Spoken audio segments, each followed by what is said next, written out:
The journal asked me here today to speak about an athlete's perspective, and I think there's really can be something lost when the academic community and the professional athletic community don't talk a whole lot. There's certainly different cultures and different constituencies, so I'm here to kind of try to bridge the gap a little bit today.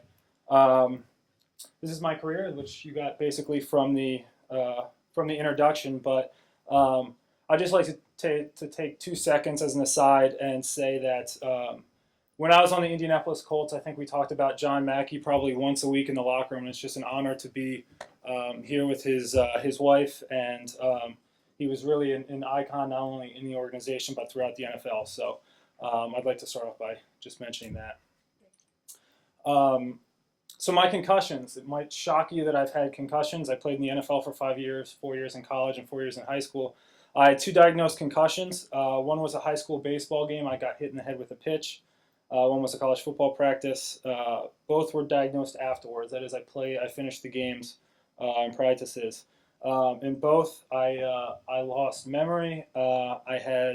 Was extremely sleepy afterwards, which is how I got diagnosed. After the game, my baseball game, I tried to use third base as a pillow to fall asleep. And I slept through a meeting in football, which was my coaches weren't particularly happy about, but they both led to my diagnosis of a concussion. And I'd say that the most telling reason I had a concussion was my lack of self control. After both events, I threw the bat at the pitcher, narrowly missing him, and kind of threw a temper tantrum after practice that one time. So I'd like to talk about concussions as injuries in the NFL. I got guaranteed two things when I showed up on my first day in Indianapolis. It was that I will get cut and I will be injured. As you can see from the list of teams that I bounced around to in 4 years, I was obviously cut a few times. But unfortunately, I was injured a few more times than that. And there's a dichotomy in the NFL and in football in general about the difference between being hurt and being injured. Being hurt, it's painful, but you can play through it. You can still do your job. Your team's still going to rely on you. Being injured, you can't play through. You can't perform effectively. Some examples of being hurt are maybe a dislocated finger, a strained muscle, partially torn labrum or meniscus, something along those lines. Injured is a torn ACL, severely sprained ankle, dislocated shoulder. Although some people do play injured. I had a teammate in the NFL for the 49ers play with a broken sternum for an entire game, and I had a linebacker on the Jaguars play with two labrum tears in his shoulder, so his shoulder would slide in and out on both sides at middle linebacker. And football really embraces this culture. The point is not to get hurt, it's to hurt the other guy. You want to be the hammer, not the nail. And I think the best quote I saw throughout my time in the NFL was written on the wall in Jacksonville and said, "Hurdle the weak, trample the dead." That's really the mentality when you're in the NFL locker room. And within my career, I saw a significant change from concussions being treated as just getting hurt to an injury that needs to take some time to heal. I still think we're a long way from taking the time necessary to heal from concussions, but it's certainly moving in that direction, which I'll talk a little bit later about has a stigma that is attached.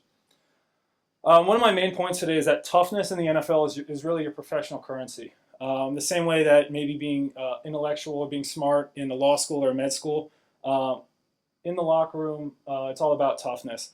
And the NFL locker room can be a tough work environment, as Richie Incognito and the Miami Dolphins have showed us, or have showed people not in the NFL that you really need to be tough, and that's how you gain the respect of your teammates. Certainly, being talented and working hard counts, but I'd say toughness is the main thing NFL players are worried about. That's because there's a 53-man roster. They have 8 people on the practice squad, which you can think of like a JV. But only 45 of that 53-man roster suit up every week. That works out to basically a 2 deep and a kicker for each position. So if one guy goes down, which I'm sure if you've ever watched a football game, people go down all the time, the next person has to be ready to play. And the people who are hurt have to be able to play through it if you're going to win, if you're going to accomplish your goals as a team. And this kind of fosters a next man up mentality. I think there was a book written about the 1998 or the 99 Ravens championship with the name Next Man Up, and that's really used throughout the NFL all the time. There's a great quote by a Minnesota Vikings coach that said, durability trumps ability. Doesn't matter how great you are at football if you're not on the field. One example of this from my career, this is a picture of me scoring a touchdown against the Tampa Bay Bucks in my first game as a Jaguar. I was the 13th tight end signed to the Jaguars roster that year. 13th. There was 3 of us active for the game. I was a 13th tight end because all of them had been hurt or weren't quite good enough. I wasn't supposed to be on punt where I scored this touchdown, but the guy who I went in for broke his hand the play before this. I went in, backed him up. There was a fumble on the 8-yard line. I picked it up and scored. It was a great moment for me, but I think the point why this is relevant to what we're talking about now is because that was my only play on punt that game. The guy who had the broken hand taped an aspirin to it and went in for the rest of the game. He never missed a play for the rest of the season. That's the attitude that you have to have if you want to stay in the NFL. All right, Wally Pipp. Does anybody know who Wally Pipp is? He was a great New York Yankees first baseman. He won the home run title 2 times, and he took a game off and was replaced by a guy named Lou Gehrig. You guys know who Lou Gehrig is? Okay. Lou Gehrig went on to play 2,000 games in a row, and it took maybe the greatest baseball player ever, Cal Ripken, to beat the record. Well, this is a analogy a lot of people use in sports all the time. And I was Wally Pipp when I was on the 49ers. I had stingers, which is little nerve damage in my neck. I couldn't move my neck, and I lost feeling and strength in my left arm. I had to take 2 weeks off. The rookie tight end, Conrad Rulin out of Stanford, had a phenomenal 2 weeks of practice, and as soon as I was cleared healthy, I got cut the next day. And I think something that's really important to note about the NFL is that contracts are not guaranteed. If you see someone sign $1 million contract, that's 3 years of $330,000 more or less. But if they only play one game, they only get paid for one game's worth of that $1 million. So that was my story. This is a concussion story from the same team a year later.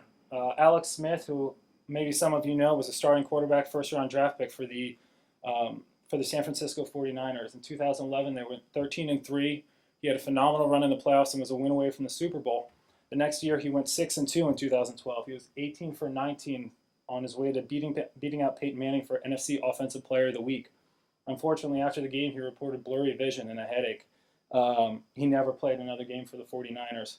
He took 1 week off, and Colin Kaepernick came in and started. I think you guys probably know who Colin Kaepernick is, but he led the 49ers to a great playoff run, and until they met Ray Lewis in the Super Bowl. But Alex Smith got traded after the season, and again has never played for the 49ers again. Players see this. Everyone knows what happened to Alex Smith. That was certainly a high-profile example of it, but it happens every week. Maybe not every week, but certainly every season at various positions in the NFL. And it really conditions players to play through the pain.